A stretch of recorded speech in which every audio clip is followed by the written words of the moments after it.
नमस्कार साथियों, वंदना अकेडमी में एक बार आपका फिर से स्वागत है। मैं वंदना मुदगल। तो आज मैं आपके लिए पेपर फर्स्ट की हिंदी की आंसर की लेके आई हूँ। तो वीडियो के अंत तक अवश्य बने रहें और अपने प्रश्नों का मिलान करें। प्रश्नों के मिलान के साथ साथ आप कमेंट करके अवश्य बताएं कि आपके कितने प्रश्न सही गए हैं। और आपको हमारे चैनल पर C TET, super TET, UP TET सारी क्लासें बिल्कुल फ्री में दी जाती हैं और सभी की तैयारी भी आपको बिल्कुल फ्री में कराई जाती है। तो चैनल को सब्सक्राइब अवश्य कर लें। 26 जनवरी से आपको सुपर टेट की क्लासें दी जाएंगी और सुपर टेट की क्लासों से ही आपका यूपी टेट क्लियर हो जाता है। तो इसलिए आप जल्द से जल्द चैनल को सब्सक्राइब कर लें और वीडियो को अपने दोस्तों को भी शेयर कर दें। अपने दोस्तों से भी चैनल को सब्सक्राइब करने के लिए कह दें। तो चलो शुरुआत करते हैं।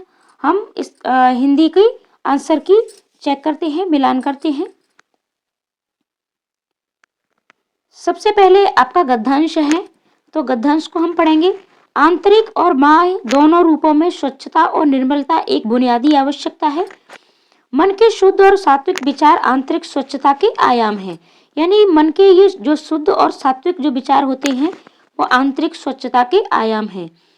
बाह्य स्वच्छता के अंतर्गत स्वास्थ्य, शिक्षा, पर्यावरण, अच्छी सामाजिक और आर्थिक स्थिति का समावेश होता है। बाह्य स्वच्छता का मूलाधार आंतरिक स्वच्छता है। यानी ये जो हमारी बाहरी स्वच्छता होती है उसका जो मूल आधार होता है वो हमारी आंतरिक स्वच्छता होती है। मन की स्वच्छता मानव व्यवहार को दर्शाती है। सत्य, शुद्धता, शांति, प्रेम और सम्मान जैसे आत्मा के जन्मजात गुणों का उल्लंघन प्रकृति की विधि, विधान और व्यवस्था का उल्लंघन है। अब हम प्रश्नों का मिलान करते हैं।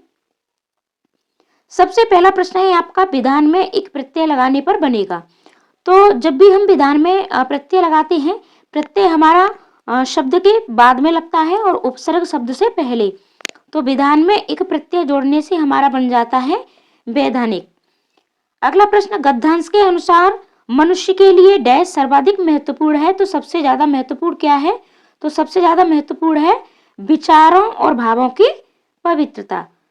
ठीक है, यानी बाह्य स्वच्छता पर ज्यादा बल नहीं देना है, क्योंकि जो बाह्य स्वच्छता होती है वो आंतरिक स्वच्छता पर ही आधारित होती है। ये आप लाइन देख पा रहे होंगे कि बाह्य स्वच्छता का मूल आधार आंतरिक स्वच्छता है। तो इसमें आंतरिक स्वच्छता की बात नहीं है। और यहाँ भी शारीरिक स्वच्छता की बात की गई है। इसमें शांति, बाह्य स्वच्छता और स्वास्थ्य की बात की गई है। लेकिन जब तक हमारे विचार शुद्ध नहीं होंगे, हमारे भावों में पवित्रता नहीं होगी, तो ये सारी चीजें नहीं अच्छी नहीं है। फिर भी हमें अपने गद्यांश के साथ जाना है। तो गद्यांश में हमें विचार और भावों की पवित्रता के बारे में ही कहा गया है। आंतरिक स्वच्छता से तात्पर्य है, तो आंतरिक स्वच्छता से तात्पर्य है कि मन के बुरे भावों को दूर करना। बुनियादी आवश्यकता है। अब ये आपकी बुनियादी आवश्यकता की बात हो रही है। तो बुनियादी आवश्यकता हमारी क्या है? तो बाहरी और भीतरी स्वच्छता और निर्मलता। अगला प्रश्न, समूह से भिन्न शब्द है। इसमें आपका ये निर्मलता है, सम्मान है, स्वच्छता है, लेकिन ये स्वच्छ आपका अलग शब्द है। आंतरिक स्वच्छता से संबंधित नहीं है।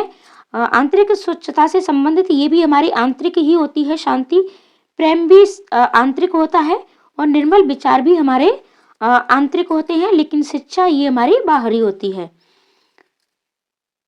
बुनियादी में प्रत्यय है।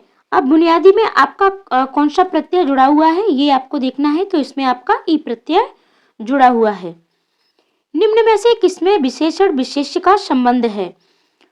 तो इसमें आपको विशेष्य देखना है और विशेषण देखना है। तो आपका आवश्यकता ये आपका विशेष्य है और ये बुनियादी इसकी विशेषता है, यानी ये आपका विशेषण है। तो इसमें आपका नंबर 2 राइट आंसर हो जाएगा, नंबर 2, क्योंकि आपका पर्यावरण है और ये इसकी शिक्षा कोई भी विशेषता नहीं है, इसका कोई भी विशेषण नहीं है। बाह्य स्वच्छता का मूलाधार आंतरिक स्वच्छता है। वाक्य का क्या आशय है? तो इसमें है आपका भीतरी स्वच्छता पर बाहरी स्वच्छता आधारित है। तो यही आपका राइट आंसर है, नंबर 1। अगला प्रश्न है, नीचे दी गई कविता की पंक्तियों को पढ़कर सबसे उचित विकल्प का चयन कीजिएगा। हमें मिली आजादी वीर शहीदों के बलिदान से, आज़ादी के लिए हमारी लंबी चली लड़ाई थी, लाखों लोगों ने प्राणों से कीमत बड़ी चुकाई थी। व्यापारी बनकर आए और छल से हम पर राज किया, हमको आपस में लड़वाने की नीति अपनाई थी। हमने अपना गौरव पाया अपने स्वाभिमान से, हमें मिली आज़ादी वीर शहीदों के बलिदान से। अब हम प्रश्नों को देखते हैं। देश को स्वतंत्रता प्राप्त करने में एक लंबा समय लगा, ये भाव कविता के किस अंश में प्रतिबिंबित होता है? तो इसमें आपका होगा स्वाभिमान, वीर शहीदों के बलिदान से कीमत बड़ी चुकाई थी और लंबी चली लड़ाई थी, यानी लंबा समय लगा था। तो ये इस लाइन से ही पता चलता है कि लंबी चली लड़ाई थी। नीति शब्द में किस प्रत्यय का प्रयोग किया जा सकता है? तो इसमें आपका नीति में प्रत्यय हो जाएगा इक, और एक प्रत्यय लगाने से आपका बन जाएगा नैतिक। देश की स्वतंत्रता के लिए अपने जीवन की आहुति दी, बहुत सारा धन दिया, वीरों की भर्ती की गई, शास्त्रों का निर्माण किया गया। तो राइट आंसर आपका हो जाएगा अपने जीवन की आहुति दी। आजादी मिलने का श्रेय किसे दिया गया है? तो वीरों के अस्त्र शस्त्रों को, व्यापारी वर्ग को, वीरों की कूटनीति को। तो इसमें राइट आंसर है आपका वीरों के बलिदान को। स्वाभिमान का संधि विच्छेद है, तो इसमें आपका हो जाएगा नंबर 3 स्वधन अभिमान। कविता में किस छल की बात की गई है? तो व्यापारी बनकर मिलावट करने की, हेरफेर की और वेशभूषा धारण करने की। तो इसमें है व्यापारी बनकर हमें गुलाम बनाने की, यानी व्यापारी बनकर आए थे लेकिन उन्होंने हम देशवासियों को गुलाम बना दिया। निम्नलिखित वाक्य के संदर्भ में कौन सा कथन सही नहीं है? ये इसमें आपसे नहीं पूछा है। बच्चों द्वारा शिशुगीत गीत आलापना किसके तरीके हैं? यानी एक बच्चे से जब गीत या कविता का पाठ करवाते हैं तो इसमें ये कौन सा नहीं पूछा है आपसे? उच्चारण का अभ्यास करने के लिए सही है आपका। अभिव्यक्ति का संवर्धन और वाक्य की लय के लिए, इससे बच्चा लय में सीखता है। शब्दावली को समृद्ध करने के लिए, ये भी आपका राइट आंसर है, तो नहीं पूछा है। तो राइट आंसर आपका हो जाएगा नंबर 1 शब्द और वाक्य की संरचना को कंठस्थ करने के लिए। अगला प्रश्न है कौन सा उपागम विधि बच्चों को भाषा की कक्षा में उनकी अपनी सहजात भाषा यानी मातृभाषा का प्रयोग करने के लिए प्रोत्साहित नहीं करता है? यानी मातृभाषा का प्रोत्साहित नहीं पूछा है आपसे। तो इसमें संप्रेषणात्मक, श्रव्य, भाषिक, प्राकृतिक। तो इसमें आपका नंबर 2 हो जाएगा प्रत्यक्ष विधि। अगला प्रश्न है निम्नलिखित में से कौन सा प्राथमिक स्तर पर पुस्तकालय के प्रयोग के बारे में सही नहीं है? आपसे नहीं पूछा है कि पुस्तकालय के बारे में आपका कौन सा सही नहीं है। पुस्तकों के साथ संलग्नता के सक्रिय प्रवेश के रूप में देखा जाना चाहिए, आपका बिल्कुल सही है। अध्यापक और दूसरे वयस्क भी पुस्तकालयों में आदर्श पठन व्यवहार प्रदर्शित कर सकते हैं। ऐसा करने से बच्चे मतलब अध्यापकों को या दूसरे वयस्कों को देख करके पुस्तक पढ़ने के लिए प्रेरित हो सकते हैं, ये भी आपका सही है। पुस्तकालय में पाठ्य वस्तुओं का सस्वर पठन हम पुस्तकालय में नहीं कर सकते हैं, हम आदर्श पठन कर सकते हैं। तो यही आपका राइट आंसर हो जाएगा और ये आप दोनों आपके गलत हो गए, ये भी आपका गलत है और इसमें आपका नहीं पूछा है। यानी ये तीनों आपके सही है और ये आपका, तो राइट आंसर आपका हो जाएगा। तो राइट आंसर आपका कौन सा हो गया? राइट आंसर आपका हो गया नंबर 3, यानी हमें सस्वर पठन नहीं करवाना है बच्चों से। निम्नलिखित में से कौन सा साक्षरता शिक्षण उपागम अक्षर और ध्वनि के बीच संबंध पर बल देता है?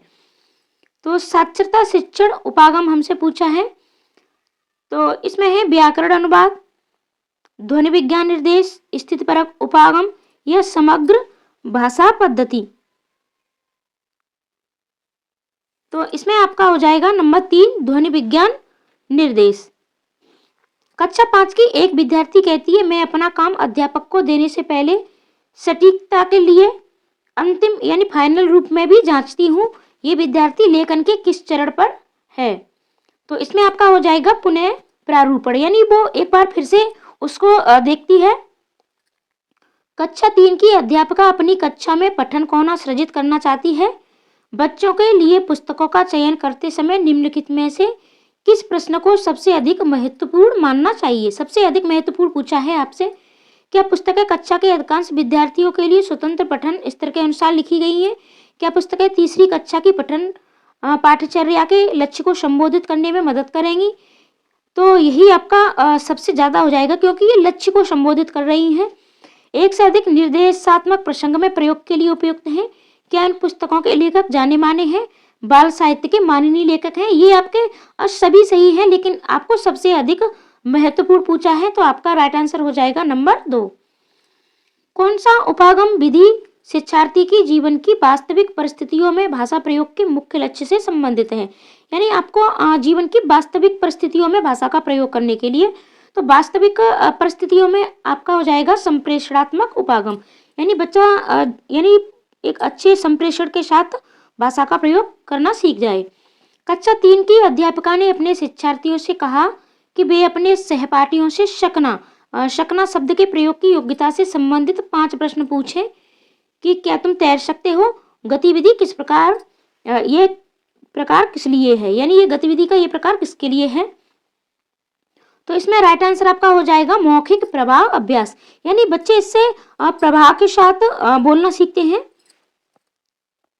अगला प्रश्न है, निम्नलिखित में से कौन सा व्याकरण शिक्षण को प्रभावशाली तरीके से पढ़ाने के लिए सही नहीं है? आपको व्याकरण पढ़ाना है, लेकिन आपसे नहीं पूछा है। व्याकरण के प्रासंगिक नियम प्रस्तुत करना, संप्रेषण के अभ्यास के अवसर देना, व्याकरण को उसके नियम कंठस्थ करके सीखना, वास्तविक संप्रेषण प्रस्तुत करना। तो राइट आंसर आपका हो जाएगा कंठस्थ करके सीखना। एक अध्यापिका कक्षा के 2 विद्यार्थियों के लिए विविध प्रकार की शिक्षण अधिगम सामग्री जुटाना चाह रही है। निम्नलिखित में से कौन सा मानदंड TLM के चयन के लिए सही नहीं है? आपसे नहीं फिर से पूछा है, तो इसमें राइट आंसर आपका क्या हो जाएगा? चयनित सामग्री ऐसी हो जो बच्चों को जिज्ञासा के साथ खोजबीन, तो ये आपका राइट है, यानी जहां भी बात जिज्ञासा किया जाए, खोजबीन किया जाए, ठीक है, प्रयोग किया जाए और पर्याप्त अवसर देने किया जाए, तो ये आपके पॉजिटिव पॉइंट होते हैं। चयनित सामग्री अधिमानतः स्थानीय रूप से निर्मित या स्थानीय रूप से उपलब्ध हो, ये भी आपका राइट है। चयनित सामग्री सिर्फ बच्चों द्वारा बनाई गई होनी चाहिए। चयनित सामग्री इस आयु समूह के बच्चों के प्रयोग के लिए आकर्षक और सुरक्षित होनी चाहिए, ये भी आपका सही है, और ये 2 भी आपके सही हैं। और नंबर 3 ये आपका सही नहीं है, सिर्फ बच्चों के द्वारा बनाई नहीं होनी चाहिए, ठीक है। तो राइट आंसर आपका क्या हो जाएगा? राइट आंसर आपका हो जाएगा नंबर 3, क्योंकि आपसे नहीं पूछा है। अगला प्रश्न है, एक अध्यापक ने शिक्षार्थियों को अपने सहपाठियों से अपनी अभ्यास पुस्तिकाओं की अदला बदली कर जांचने के लिए कहा। इस कार्य का उद्देश्य क्या है? यानी एक दूसरे की जो किताबें हैं उनको जांचने के लिए कहा बदल करके। तो नई शब्दावली के प्रयोग का अभ्यास करवाना, संरचनाओं का नियंत्रित अभ्यास करवाना, सहपाठी के काम की जांच की कौशल विकसित करना। तो राइट आंसर आपका यही हो जाएगा। बुनियादी चरण की अवस्था वाले बच्चे अधिगम में तब कहीं अधिक संलग्न होते हैं जब, और आपसे पूछा है बुनियादी चरण, ठीक है, और ये बुनियादी चरण कौन सा होता है? सबसे पहली अवस्था, ठीक है, बच्चे जब प्राथमिक प्राइमरी में होते हैं। वे अध्यापक के पीछे पीछे शिशु गीत गाते हैं। मुख्य केंद्र सिर्फ सूक्ष्म गत्यात्मक कौशलों के विकास पर होता है। वे अपनी कॉपी में अक्षरों की बार बार ट्रेसिंग करते हैं या बार बार लिखते हैं। वे सभी इंद्रियों का प्रयोग करते हैं और अपने हाथों का सक्रिय प्रयोग करती हैं, और यही आपका राइट आंसर है। यानी बुनियादी चरण में, सबसे शुरुआती चरण में बच्चे अपनी सभी इंद्रियों का प्रयोग करते हैं, दोनों हाथों से लिखते हैं। निम्नलिखित में से कौन सा सिद्धांत बुनियादी चरण पाठ्यपुस्तक अभिकल्पना का नहीं है? आपसे नहीं पूछा है, तो प्रस्तुतिकरण सिद्धांत, तकनीकी, मूर्त या पाठ्यचर्या। तो आपको बुनियादी चरण में पूछा है, तो आपका हो जाएगा तकनीकी, यानी आप टेक्निकल बच्चों को नहीं हो सकता है, ये सिद्धांत आप नहीं दे सकते शुरुआत में बच्चों को। राष्ट्रीय पाठ्यचर्या रूपरेखा द्वारा रेखांकित दक्षताओं को प्राप्त करने में प्रत्येक बच्चे की प्रतिभागिता को समर्थन देने वाले समावेशी, स्वागतीय और आनंददायी परिवेश सर्वाधिक उपयुक्त तरीके से कैसे सृजित किया जा सकता है, ठीक है। यानी आपका ये समावेशी भी हो, स्वागती भी हो, आनंददायी भी, यानी ऐसा एक परिवेश आपको सृजित करना है। मुख्यतः शिक्षार्थी के अच्छे स्वास्थ्य और खुशहाल पर ध्यान देना, विकास के विभिन्न आयामों पर रंगीन आकर्षक परिवेश, तपती हुई धूप में, अब तपती भी हुई धूप में तो आप नहीं बिता सकते, ठीक है, और सिर्फ स्वास्थ्य और खुशहाली से भी हमें बच्चों के नहीं करना है, क्योंकि हमें समावेशी शिक्षा का करना है। तो इसमें हो जाएगा विकास के विभिन्न आयामों से बच्चों के कार्य का प्रदर्शन करके। और अगला प्रश्न देखते हैं, ये आज आपका लास्ट प्रश्न है, तो कमेंट करके अवश्य बताएं कि आपके कितने प्रश्न सही गए हैं। और ऐसा भी हो सकता है कि आपकी जो आंसर की आए उसमें जो यहाँ मैंने आपको प्रश्नों को बताया है इसमें से कुछ प्रश्न गलत भी हो जाए, क्योंकि ये अनुमानित प्रश्न होते हैं। आपके जो व्याकरण के प्रश्न होते हैं और जो प्रश्न आपके गद्यांश या पद्यांश से होते हैं वो 100% आपके सही जाते हैं, जो लोग हम बताते हैं। लेकिन ये जो आपके शिक्षण से संबंधित होते हैं, पेडागोजी से संबंधित प्रश्न होते हैं, इसमें कभी कभी आयोग अपना अलग से भी मान लेता है, तो एक दो प्रश्न आपके मतलब गलत भी हो सकते हैं। तो इसमें हम ज़्यादा कुछ कह नहीं सकते, लेकिन अपनी तरफ से हम 100% आपको सही आंसर की देने की कोशिश करते हैं।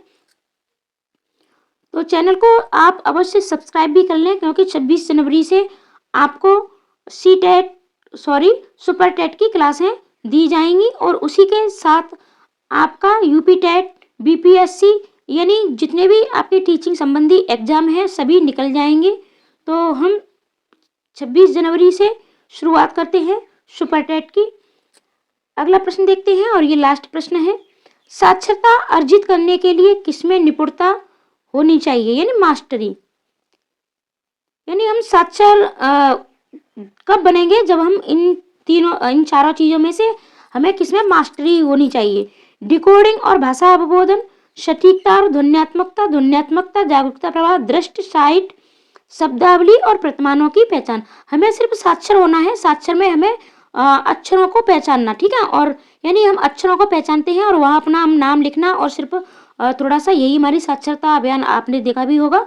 तो इसमें राइट आंसर आपका हो जाएगा नंबर 1, यानी दृश्य, शब्दावली और प्रतिमानों की पहचान। यानी थोड़े बहुत हम प्रतिमानों को पहचान करते हैं और शब्दों को भी पहचानते हैं। हमें डिकोडिंग और भाषा बोधन, सटीकता और ध्वनि का प्रयोग, ये सारी चीजें हमें शिक्षित जब हम होते हैं, जब हम किसी चीज की भाषा को पूर्ण रूप से सीखते हैं, तब हम ये तीनों चीजें सीखते हैं। लेकिन मात्र साक्षरता में हमें शब्दावली और प्रतिमानों की पहचान जरूरी होती है।